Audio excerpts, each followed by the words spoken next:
All right, let's dive into one of the most fascinating and, frankly, bizarre stories in American history. It's all about the ninth U.S. President, William Henry Harrison. Now, you probably know his name for, well, one very specific reason. But trust me, his story is so much more than just a fun fact for Trivia Night. So, this number you're looking at? It's everything. 31. That is the total number of days William Henry Harrison served as President of the United States. It is, by a long shot, the shortest term in the nation's history. But here's the crazy part. That's not where the story ends. In fact, it's where it really begins. Which, brings up a really good question. How in the world did the shortest presidency in history end up leaving one of the longest legacies? It doesn't quite make sense, right? It sounds like a total paradox. But we're about to find out how his tiny sliver of time in office, and especially its abrupt end, ended up changing the country forever. Okay, so to get why he even became president, we've got to look at the men they built him up to be. And before he was President Harrison, he was General Harrison. And that image was, well, it was carefully crafted to be the perfect hero for his time. And I mean, just look at his resume. This guy was no rookie. He was a big-time military hero from the War of 1812. They even called him Old Tippecanoe.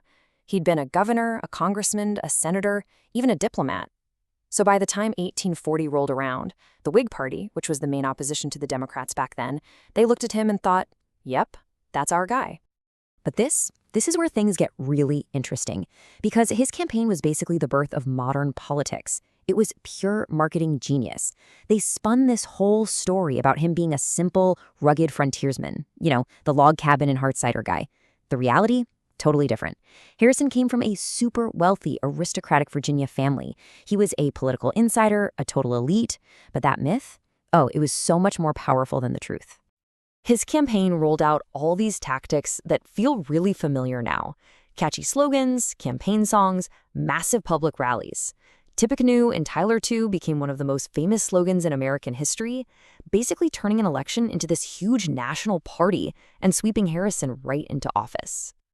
So, Harrison pulls it off. He wins the election, becoming the oldest president elected up to that point.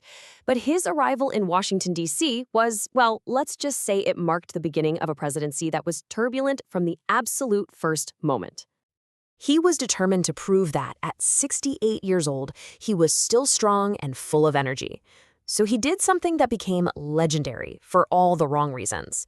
On this freezing, wet day in March, he delivered the longest inaugural address in history. We're talking almost 2 hours long, and he refused to wear a coat or a hat, a decision that would become absolutely infamous. And this timeline just shows how shockingly fast everything went downhill. He gets inaugurated on March 4th. Just a few weeks later, he gets sick. And by April 4th, exactly 1 month after taking the oath of office, he was dead. But it's so important to remember his 31 days weren't quiet. He wasn't just sitting around. He immediately went head-to-head with his own party's powerful leader, Henry Clay, basically telling him that the president would not be a puppet. He was also facing a massive economic depression and some serious disagreements inside his own party. The pressure was on from day one. And then, the unthinkable happened. His death didn't just cause a period of national mourning, it kicked off a full-blown constitutional crisis that absolutely no one was prepared for. And this is the whole problem right here. A sitting president had never died in office before, ever. So the entire country was in completely uncharted territory. What are you supposed to do when the head of state dies? Who's in charge? The Constitution wasn't exactly crystal clear. So the whole crisis really came down to this one fuzzy area. Article 2 of the Constitution said that the powers and duties of the presidency would go to the vice president. Okay, but what did that actually mean? Did it mean the VP was just a placeholder, an acting president, until they could hold a special election? Or did he actually become the president with the full title and all the authority? Nobody knew for sure. And into all this confusion steps Vice President John Tyler. He made a move that was incredibly bold and decisive. He completely rejected the idea of being an acting president. Instead, he insisted on taking the full presidential oath. He declared, "I am the president." And just like that, without one act, he set the precedent that has been the foundation of American succession ever since. Which brings us all the way back to our original question. A 31-day presidency, I mean, it seems like it should just be a blip in history, right? But Harrison's death had this surprisingly massive and lasting impact on the very structure of the U.S. government. Even in just 1 month, he was not passive at all. First, he really asserted the power of the presidency against his own party's leadership. Then he got his cabinet organized with a clear system for making decisions. And finally, he got the ball rolling on some plans to deal with the economic crisis. He was an active president for every single one of his 31 days. So when you weigh his legacy, the picture gets a lot clearer. On the positive side, you have that accidental but absolutely monumental achievement, setting the succession precedent.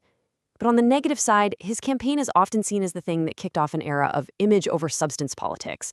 And of course, his death created a ton of instability, right when the country really needed a leader. So, can a 31-day term actually change history?